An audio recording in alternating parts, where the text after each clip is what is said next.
Dear student, আজকে আমরা আলোচনা করব ইউনিট 4 আবহাওয়া ও জলবায়ু। এখানের প্রশ্নগুলো দেখো। উল্কাপিণ্ড পুড়ে ছাই হয় যে স্তরে, সেটি হচ্ছে মেসোস্ফিয়ার, বি নম্বর অপশন।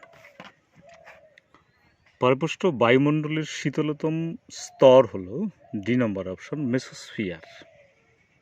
পরের প্রশ্ন, বায়ুমণ্ডলের যে স্তরের মধ্য দিয়ে জেট বিমান চলাচল করে সে স্ট্র্যাটোস্ফিয়ার। পরের প্রশ্ন, নিরক্ষরেখার উপর ট্রপোস্ফিয়ারের উচ্চতা 16 থেকে 18 কিমি। বায়ুমণ্ডলের যে স্তরে মেরুপ্রবাহ লক্ষ্য করা যায় সেটি হলো আয়নোস্ফিয়ার। প্রতি 1000 মিটার উচ্চতা বৃদ্ধিতে উষ্ণতা কমে 6.4 ডিগ্রি সেন্টিগ্রেড। পরের প্রশ্ন, বিষম মণ্ডল বা হেটেরোস্ফিয়ার সর্বোচ্চ স্তর হলো হাইড্রোজেন স্তর। পৃথিবীর বায়ুমণ্ডলের যে স্তরে ওজোন গ্যাস সৃষ্টি হয় তা হচ্ছে স্ট্র্যাটোস্ফিয়ার। একটি ওজোন অণুতে অক্সিজেনের পরমাণু উপস্থিত থাকে। 3, ওজোন গ্যাসের আবিষ্কারক স্কোনবি। ওজোন গ্যাসের আবরণ জীবকুলকে রক্ষা করে যার থেকে, তা হলো অতি বেগুনি রশ্মি।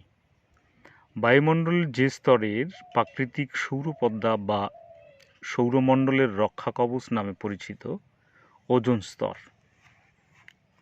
বায়ুমণ্ডলের ওজোন গ্যাসের ঘনত্ব পরিমাপক একককে বলে ডপসন। ওজোন স্তর ধ্বংসের জন্য যে গ্যাস প্রধানত দায়ী তা হল সিএফসি।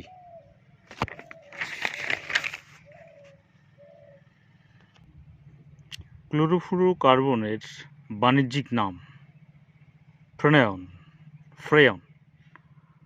ক্লোরোফ্লুরোকার্বন এর অন্যতম প্রধান উৎস হল শীততাপ নিয়ন্ত্রক যন্ত্র অর্থাৎ এসি। আন্তর্জাতিক ওজোন স্তর সুরক্ষা দিবস পালিত হয় 16 সেপ্টেম্বর। মন্ট্রিয়ল প্রোটোকল স্বাক্ষরিত হয় ওজোন স্তর ক্ষয় নিয়ন্ত্রণে। বসুন্ধরা সম্মেলন সংগঠিত হয় 1992 সালে। মেসোস্ফিয়ারে গ্রীষ্মকালে ড্যাশ নামের হালকা মেঘ দেখা যায়। উত্তর হচ্ছে নৈশদ্যুতি মেঘ।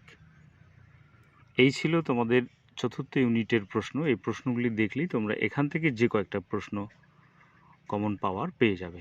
কেমন?